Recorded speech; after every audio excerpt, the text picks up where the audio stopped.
there are many different ways to build a QPU, quantum processing unit, with different materials and different approaches and architectures. And this is by no means a comprehensive list, so apologies to those who may be watching if you're not mentioned here, but just wanted to give a few examples of the companies and the teams that are really pioneering the advancements in in these four different approaches for building QPUs. So on the left we have superconducting circuits.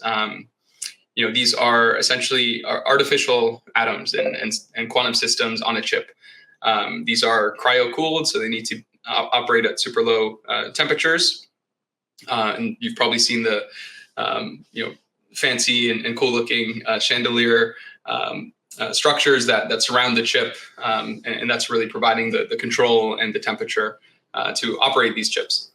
In the middle left there, we have trapped ions. So the nice things about ions and atoms as well is that the universe makes them the same, and so in that sense they mitigate some reliability and reproducibility challenges that are posed by say the fabrication process of superconducting chips. So this is a very different approach of using real atoms and ions in a controlled kind of isolated system to build a quantum computer.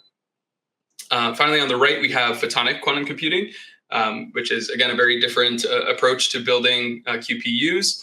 And this is based on light and photonic qubits and waveguides that can generate these cluster states and complex entangled states of light and begin to collapse them. So not only are the platforms different, but the way we program them and actually implement logic or gates on these computers can vary as well.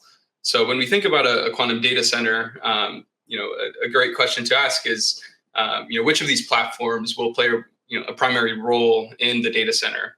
I would argue that it's still an open question if there is going to be one winning platform, or if they will be able to coexist and be used in a quantum data center for different types of problems or different sub-problems within a larger algorithm. So those are really interesting questions to think about. And it's a fast evolving space, as you know, but really, all these quantum computing approaches have shown really great advancements and paths to scalability. So just wanted to start at the lowest level of the material and the approaches to building a QPU.